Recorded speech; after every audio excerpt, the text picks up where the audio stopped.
Hello friends, welcome back to our channel. So இன்றைக்கி நம்ம என்ன வீடியோ பார்க்குறோம் அப்படின்னா, ஒரு முக்கியமான ஒரு அமெண்ட்மெண்ட் பற்றி தான் பார்க்க போகிறோம். ஸோ நம்ம பேங்கிங் எக்ஸாம்ஸ்க்கு ரொம்ப ரிலவெண்ட்டான ஒரு அமெண்ட்மெண்ட். பேங்கிங் லாஸ் வந்து என்ன பண்ணியிருக்காங்க அப்படின்னா அமெண்ட்மெண்ட். அமெண்ட்மெண்ட்னா என்ன, அதில் ஒரு சில சேஞ்சஸ் கொண்டு வந்திருக்காங்க. ஸோ அதை தான் அமெண்ட்மெண்ட்டுன்னு சொல்லுவோம். ஸோ அந்த சேஞ்சஸ்லாம் கொண்டு வந்து பேங்கிங் லாஸ் ஆக்ட் 2025 அப்படின்னு சொல்லி கொண்டு வந்திருக்காங்க. ஓகேவா? ஸோ என்னென்ன சேஞ்சஸ் கொண்டு வந்திருக்காங்க பேங்கிங் லாஸில் அப்படின்றத பார்க்க போகிறோம். ஸோ ஃபர்ஸ்ட் வந்து என்னென்னா, இது வந்து இந்த பேங்கிங் லாஸ் அமெண்ட்மெண்ட் ஆக்டை வந்து April 15 நோட்டிஃபை பண்ணிட்டாங்க. ஆனால் இது எப்போத்துலேருந்து வந்து நடைமுறைப்படுத்தினாங்க அப்படின்னு பார்த்தோம்னா August 1, 2025 நடைமுறைப்படுத்துனாங்க. ஸோ இது ரொம்ப இம்பார்ட்டண்ட். ஓகேவா? ஸோ August 1, 2025 என்ன பண்ணாங்க அப்படின்னா நடைமுறைப்படுத்துனாங்க. ஓகேவா? ஆனால் இதை வந்து வெளிவிட்டது எப்போ அப்படின்னா, இதை பற்றி இந்த மாதிரி நாங்கள் அதாவது அமெண்ட்மெண்ட் கொண்டு வர போகிறோம் பேங்கிங் லாஸில் அப்படின்னு சொன்னது எப்போ அப்படின்னா April 15. ஸோ மொத்தம் அமெண்ட்மெண்ட்ஸ் கொண்டு வந்திருக்காங்கன்னா 19 அமெண்ட்மெண்ட்ஸ். ஓகேவா? ஸோ அந்த அமெண்ட்மெண்ட்ஸ் எந்தெந்த ஆக்ட்லலாம் கொண்டு வந்திருக்காங்க, முக்கியமான பேங்கிங் லாஸ்லலாம் கொண்டு வந்திருக்காங்க. ஸோ என்னென்ன ஆக்ட் அப்படின்னு பார்த்தோம்னா RBI act 1934, banking regulation act 1949, State Bank of India act 1955, banking companies acquisition and transfer of undertakings act 1970 and 1980. ஓகேவா? ஸோ இந்த மாதிரியான முக்கியமான சில பேங்கிங் லெஜிஸ்லேஷன்ஸில் ஒரு 19 அமெண்ட்மெண்ட்ஸ் 19 சேஞ்சஸ் வந்து கொண்டு வந்திருக்காங்க. ஓகேவா? அந்த 19 அமெண்ட்மெண்ட்ஸும் April 15 நமக்கு சொல்லிட்டாங்க. பட் நமக்கு எப்போத்துலேருந்து அது வந்து நடைமுறைப்படுத்தினாங்க அப்படின்னா August 1 ஓகேவா? August 1, 2025. ஸோ என்னென்ன சேஞ்சஸ் அப்படின்னு பார்க்கலாம். ஸோ அந்த 19 முக்கியமான சில சேஞ்சஸ்லாம் மட்டும் நமக்கு சொல்லியிருக்காங்க. ஸோ என்னென்ன சேஞ்சஸ் அப்படின்னா சப்ஸ்டான்டியல் இன்ட்ரெஸ்ட் த்ரெஷோல்டு ரைஸ்டு.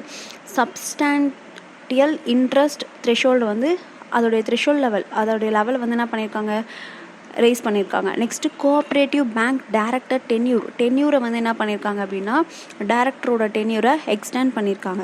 அதுக்கப்புறம் அன்கிளைம்டு ஃபண்ட்ஸ் எல்லாம் வந்து என்ன பண்ணியிருக்காங்க IEPFக்கு ட்ரான்ஸ்ஃபர் பண்ணியிருக்காங்க. நெக்ஸ்ட்டு பப்ளிக் செக்டார் பேங்க்ஸ்க்கு என்ன பண்ணியிருக்காங்க, ஆடிட்டர் ரெனுமரேஷன் அவங்களே டிசைட் பண்ணிக்கலாம் அப்படின்றத சொல்லியிருக்காங்க. ஓகேவா? ஸோ இதை தாண்டி இன்னும் நிறைய சேஞ்சஸ்லாம் கொண்டு வந்திருக்காங்க. ஃபர்ஸ்ட் இந்த 4 சேஞ்சஸாக தான் இம்பார்ட்டண்ட். இதில் என்னென்ன இதை பற்றி நம்ம டீட்டெயில்டாக பார்க்கலாம். So first substantial interest threshold. இதுக்கு முன்னாடி எவ்வளோ இருந்துச்சு அப்படின்னா 5 lakh. இப்போ எவ்வளோ இருக்குன்னா 2 crore. ஓகேவா? 5 lakhலேருந்து 2 crore. ஸோ இது எப்போத்துலேருந்து இந்த 5 lakh சேஞ்ச் பண்ணாமல் இருக்காங்கன்னா 1968 ஓகேவா? இப்போ தான் சேஞ்ச் பண்ணியிருக்காங்க 2 crore. சரி, சப்ஸ்டான்டியல் இன்ட்ரெஸ்ட் அப்படின்னா என்னென்னா, இப்போது ஒரு பேங்க் இருக்குது. ஓகேவா? ஒரு பேங்க் இருக்குது.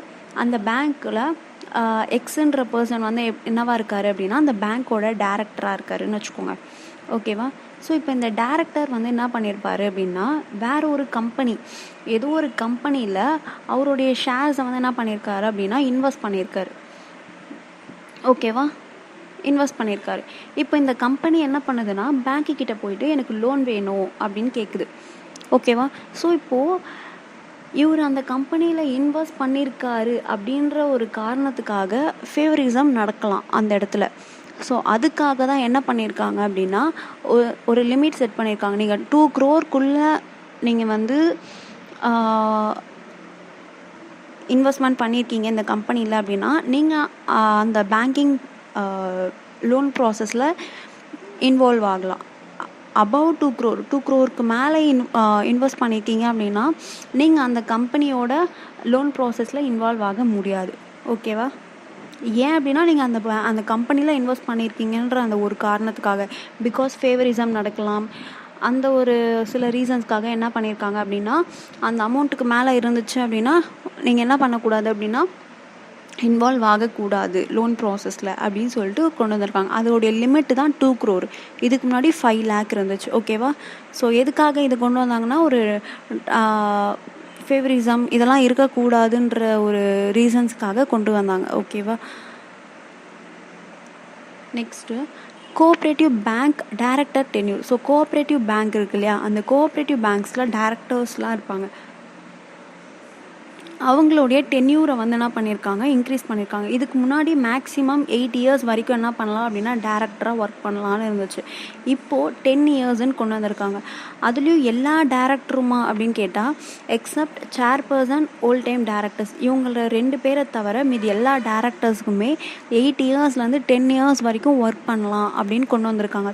ஸோ இந்த இது வந்து இந்த 97th கான்ஸ்டியூஷனல் அமெண்ட்மெண்ட் கூட ஒத்து போகுது, அலைன்ட் ஆகுது அப்படின்றாங்க. ஏன் அப்படின்னா இந்த 97 கான்ஸ்டியூஷன் அமெண்ட்மெண்ட்டில் எதை பற்றி அப்படின்னா கோஆப்ரேட்டிவ் சொசைட்டிஸை பற்றி கொண்டு வந்தது தான்.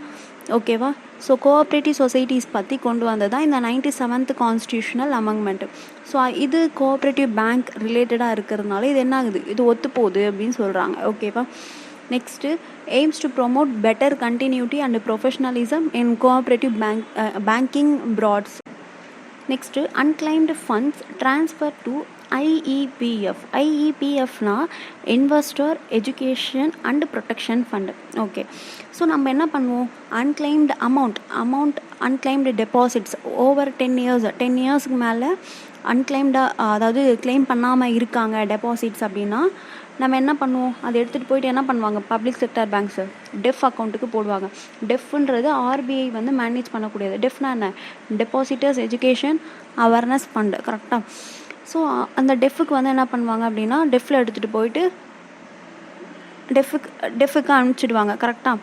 ஸோ அப்போது இந்த அன்கிளைம்டு ஃபண்ட்ஸ் வந்து ஏன் ஐஇபிஎஃப்க்கு அனுப்புகிறாங்க, அப்போ இதுக்கப்புறம் அதுக்கு அனுப்ப மாட்டாங்களா அப்படின்னா, அதாவது இந்த அன்கிளைம்டு அமௌண்ட்ஸ் அப்படின்றது வந்து என்னென்னா சேவிங் அக்கௌண்ட், கரண்ட் அக்கௌண்ட், இதிலருந்து வரக்கூடிய deposits, saving account, current account, fixed account, RD, FD, RD, இதில் இருக்கக்கூடிய அன்கிளைம்டு டெபாசிட்ஸு. ஓகேவா? ஸோ இதெல்லாம் தான் வந்து என்ன ஆகும் அப்படின்னா இந்த டெஃப் அக்கௌண்ட்டுக்கு போகும். ஓவர் 10 இயர்ஸாக வந்து நீங்கள் அதை கிளைம் பண்ணல அப்படின்னா டெஃப்க்கு போகும். பட் இவங்க சொல்லியிருக்கிறது என்ன அப்படின்னா டிவைடன்ஸ், இதெல்லாம் வந்து என்னென்னா அந்த கம்பெனி இல்லை பப்ளிக்ஸ் அந்த பேங்க் இஷ்யூ பண்ணக்கூடியது. ஓகேவா? ஸோ டிவைடன்ஸ், பேங்க்கோடைய dividend, interest on bonds, deposits இல்லை மெச்சூர்டு பாண்ட்ஸ், இதெல்லாமே பேங்க்கோடையது. ஓகேவா? ஸோ அது வந்து கிளைம் பண்ணலை அப்படின்னா ஓவர் 7 இயர்ஸ்க்கு மேலே கிளைம் பண்ணலை அப்படின்னா அது வந்து என்ன பண்ணுவாங்க அப்படின்னா ஐஇபிஎஃப்க்கு அனுப்புவாங்க. இந்த ஐஇபிஎஃப் அப்படின்றது வந்து என்னென்னா மினிஸ்ட்ரி ஆஃப் கார்ப்பரேட் அஃபேர்ஸ். ஓகேவா? அதாவது கம்பெனி ஆக்டுக்கு கீழே இது வந்து என்ன ஆகும், இந்த investor education and protection fund வந்து ரன் ஆகிட்டுருக்கு. ஓகேவா? ஸோ எந்த ஒரு கம்பெனியும் அந்த கம்பெனியோட டிவைடண்டு அதெல்லாம் வந்து கிளைம் பண்ணாமல் இருக்காங்கன்னா இந்த ஐஇபிஎஃப்க்கு அனுப்புவாங்க. அதே மாதிரி பேங்க்கோடைய டிவைடன்ஸு இதெல்லாம் வந்து யாரும் கிளைம் பண்ணாமல் இருக்காங்க, பாண்ட்ஸு, ஷேர்ஸு இதெல்லாம் யாரும் கிளைம் பண்ணாமல் இருக்காங்க அப்படின்னா அதை என்ன பண்ணுவாங்க, ஐஇபிஎஃப்க்கு அனுப்பிடுவாங்க. ஓகேவா? நம்ம என்ன பண்ணிக்கலாம் அப்படின்னா ஐஇபிஎஃப்க்கு அங்கேருந்து நம்ம என்ன பண்ணிக்கலாம், அந்த இன்வெஸ்டர்ஸ் வந்து அவங்களுடையது அன்கிளைம்டு ஏதாச்சும் இருந்துச்சு அப்படின்னா அவங்க வந்து ஐஇபிஎஃப் கிட்ட கிளைம் பண்ணிக்கலாம். ஓகேவா? ஸோ எதுக்காக அப்படின்னா இது ஏன் கொண்டு வந்திருக்காங்கன்னா பெட்டர் டிரான்ஸ்பரன்சிக்காக. ஓகேவா? Rightful reclamation by investors. Okay, next என்ன, ஆடிட்டர் ரெமுனரேஷன். அதாவது இப்போ பப்ளிக் செக்டர்ஸ் பேங்க்ஸ்லாம் என்ன பண்ணுவாங்கன்னா ஆடிட் பண்ணுவாங்க. ஓகேவா? எந்த அளவுக்கு எவ்வளோ லோன் கொடுத்தாங்க, எவ்வளோ டெபாசிட் ஆச்சு, எந்த அளவுக்கு ப்ராஃபிட் வந்துச்சு, இப்படிலாம் என்ன பண்ணுவாங்க அப்படின்னா பார்த்து ஆடிட் பண்ணுவாங்க. ஸோ இந்த ஆடிட்டுக்கு வந்து என்ன பண்ணுவாங்க அப்படின்னா சென்ட்ரல் கவர்மெண்ட்டு ஒரு ஃபிக்ஸ்டு, அதாவது அவங்களுக்கு ஃபீஸுன்னு ஒன்று கொடுக்கணும் இல்லையா, அது கவர்மெண்ட்டே என்ன பண்ணியிருக்கு அப்படின்னா இவ்வளோ ஃபீஸ் அப்படின்னு ஃபிக்ஸ் பண்ணியிருந்துச்சு. அதை இப்போ என்ன பண்ணியிருக்காங்க அப்படின்னா பேங்க்ஸே என்ன பண்ணிக்கலாம் அப்படின்னா நீங்களே வந்து அந்த ஃபீஸை வந்து ஃபிக்ஸ் பண்ணிக்கலாம் அப்படின்ட்டு ஒரு இண்டிபெண்ட், அதாவது அதுலேருந்து ஒரு ரிலாக்ஸேஷன் கொடுத்துருக்காங்க. ஓகேவா? அதுதான் இங்கே சொல்லியிருக்காங்க. Public sector banks can now independently fix remuneration for statutory ஆடிட்டர்ஸ்க்கு அவங்களே வந்து என்ன பண்ணிக்கலாம் அப்படின்னா ஃபீஸ் வந்து டிட்டர்மைன் பண்ணிக்கலாம். ஓகேவா? இதுக்கு முன்னாடி சென்ட்ரல் கவர்மெண்ட் வந்து ஃபிக்ஸ் பண்ணி இருந்துச்சு. ஓகேவா? ஸோ அதுதான் இங்கே சொல்லியிருக்காங்க.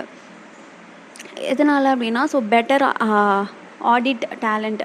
ஸோ நம்ம என்ன பண்ணலாம் அப்படின்னா இன்னும் பெட்டரான ஒரு ஆடிட் டேலண்ட்டை நம்ம கண்டுபிடிக்கலாம். அதுக்கப்புறம் நம்மளுடைய இதில் ஆடிட்டில் வந்து என்ன இருக்கும், குவாலிட்டி வந்து அதிகப்படுத்தலாம். ஸோ இதனால் வந்து கவர்மெண்ட்டை நம்ம டிபெண்ட் பண்ணி இருக்கணும்னு அவசியம் இல்லை. Reduce dependency on government dictated fees. Government சொல்லக்கூடிய ஃபீஸில் நம்ம டிபெண்ட் பண்ணி இருக்கணும்னு அவசியம் இல்லை. ஓகேவா? பப்ளிக் செக்டார் பேங்க்ஸே என்ன பண்ணிக்கலாம், டிட்டர்மைன் பண்ணிக்கலாம் அவங்களுடைய ஃபீஸு. ஓகேவா? நெக்ஸ்ட்டு ஓகே, இது 4 ஒரு முக்கியமான ஒரு அமெண்ட்மெண்ட் சேஞ்சஸ். இதை தாண்டி வேறு என்னென்ன சேஞ்சஸ்லாம் கொண்டு வந்தாங்க அப்படின்னா, டெபாசிட்டர்ஸ், அதாவது பேங்க்கில் அக்கௌண்ட் வச்சுருக்கவங்க என்ன பண்ணிக்கலாம் அப்படின்னா, நாமினிஸை வந்து என்ன பண்ணிக்கலாம், இதுக்கு முன்னாடி ஒரு நாமினிஸ் தான் நம்ம இது பண்ண முடியும். இப்போது 4 நாமினிஸ் வந்து நம்ம என்ன பண்ணிக்கலாம் அப்படின்னா ஜாயின் பண்ணிக்கலாம், 4 நாமினிஸ். ஓகேவா? ஸோ இந்த மாதிரியான சில சேஞ்சஸ் தான் கொண்டு வந்தாங்க. அதில் முக்கியமான சேஞ்சஸ் தான் இந்த 4. ஓகேவா? ஸோ பார்த்து வச்சுக்கோங்க. ஸோ அன்கிளைம்டு ஃபண்ட்ஸ்லாம் இருக்குது அப்படின்னா ஐஇபிஎஃப்க்கு போகும். இந்த கோஆப்ரேட்டிவ் பேங்க் டேரக்டரோட டென்யூர் வந்து இன்க்ரீஸ் பண்ணியிருக்காங்க 8 இயர்ஸ்லேருந்து 10 இயர்ஸ் வரைக்கும். நெக்ஸ்ட்டு இது எந்த கான்ஸ்டியூஷனல் அமெண்ட்மெண்ட்டில் வரும்னா 97th அமெண்ட்மெண்ட்டில் வரும். நெக்ஸ்ட்டு சப்ஸ்டாண்டியல் இன்ட்ரெஸ்ட் வந்து என்ன பண்ணியிருக்காங்க, அதோடைய த்ரெஷ்ஹோல்ட், அதோடைய லிமிட் லெவலில் இன்க்ரீஸ் பண்ணியிருக்காங்க 5 lakhலேருந்து 2 crore. ஓகேவா? ஸோ இதுதான் வந்து பேங்கிங் லாஸ் அமெண்ட்மெண்ட் ஆக்ட் 2025. ஓகேவா? ஸோ பார்த்து வச்சுக்கோங்க, கரண்ட் அஃபேர்ஸில் கேட்கறதுக்கான சான்சஸ் இருக்குது. ஓகேவா? Thank you all.